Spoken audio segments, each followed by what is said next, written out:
Okay, fourth graders, this is the last part of instructional resource number 10. This one's a long one, so we've got 4 more questions. The first one says, the triangles form a pattern. If the pattern continues, which triangle would be the 9th triangle in the pattern?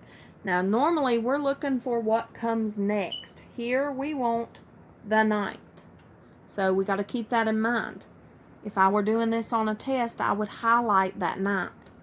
So if I'm looking at my pattern, this is 1st, 2nd, 3rd, 4th, 5th, 6th.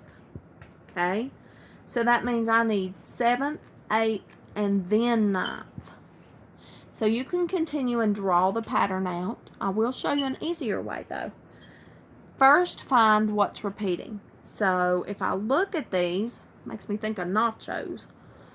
I'm looking for the nachos turned the same way. So here is where this part starts over. Here's this one, and here's this one. So this whole first 4 shapes are the ones that repeat. Okay? So that means that the 7th one is going to come after this triangle. Here is this triangle. So I'm going to go ahead above this one beside it and write 7th. And then 8th and 9th. That means that my 9th triangle is going to look just like my first one in my row. It's a whole lot easier way to do that.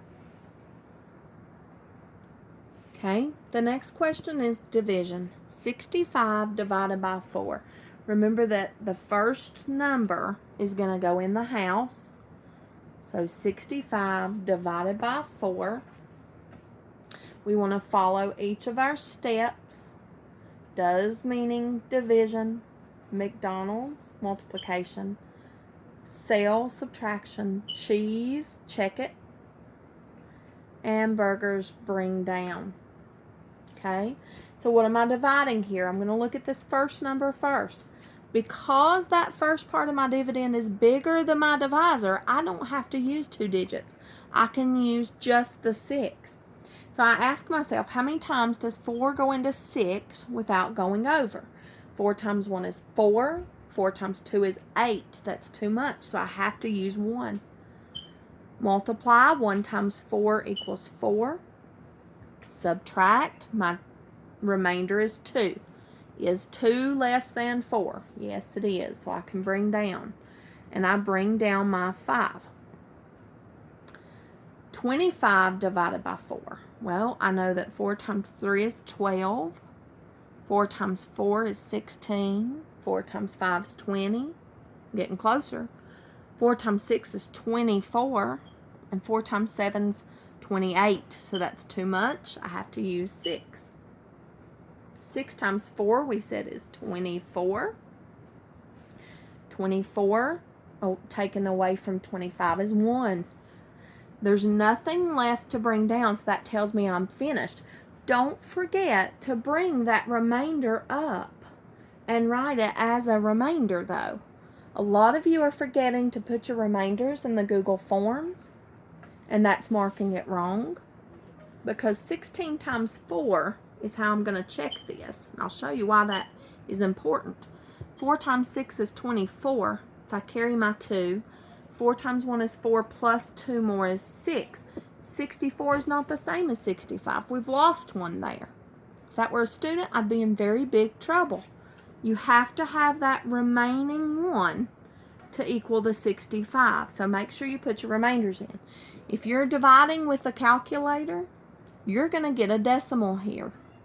And in 5th grade, you have to know how to do the long division with the steps, not a calculator. So you are only hurting yourself if you're not using the steps to divide out and find your remainder. Okay, so my writing's going up the mountain again, guys. Y'all are used to this. I can hold this board sideways, though, and make it straight, but I won't. I'll make you feel at home. We're looking for a pattern here. It says, what would be the missing numbers in this pattern? So we've got to figure out what that pattern is first. What's the rule here? So we're going from 2 to 10. That tells me 10 is bigger than 2, that I'm either adding or multiplying. That's got to be my rule.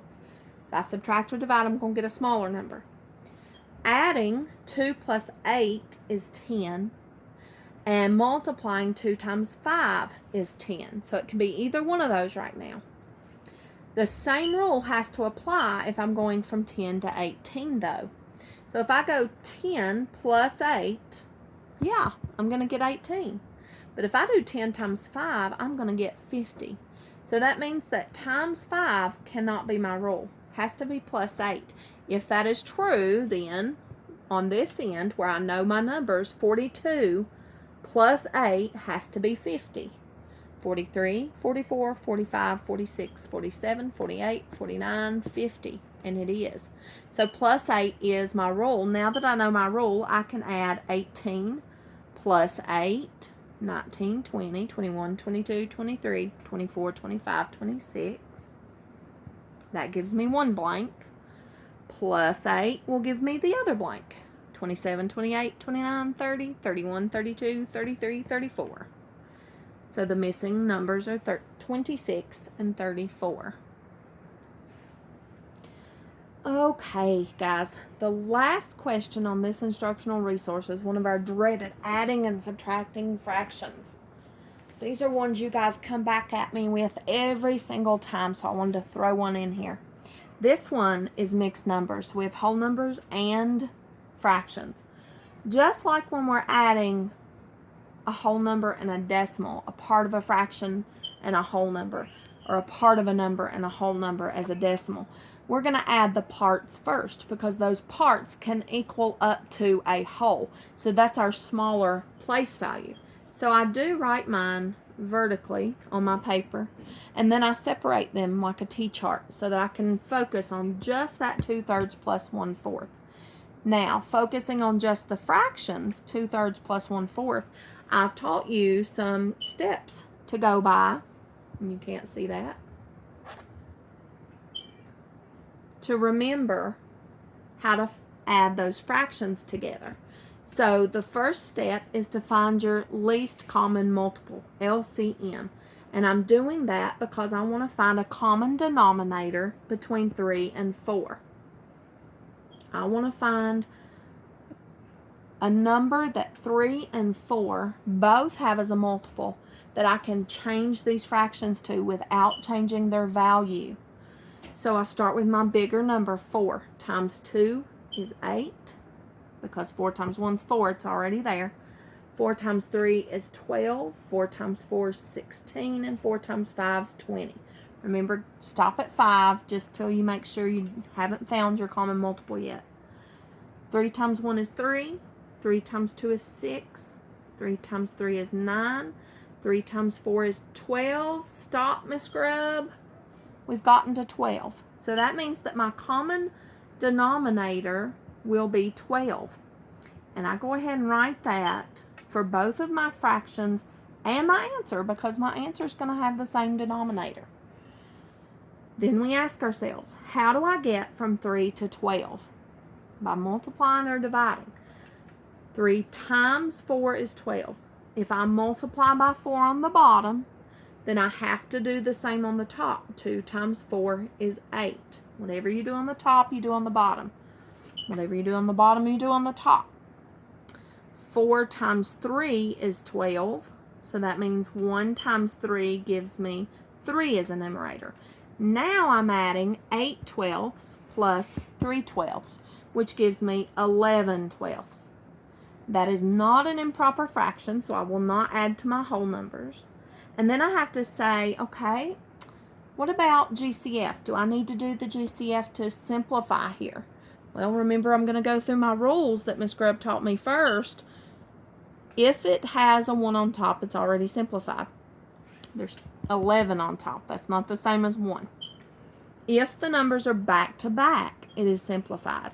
So when I count 1, 2, 3, 4, 5, 6, 7, 8, 9, 10, 11, 12, I count those numbers one right after the other. These are back to back. So we do not have to do the GCF because they are already simplified.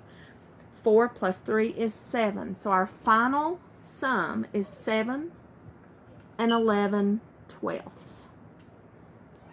And that's all for additional resource, instructional resource number 10. See you guys next time.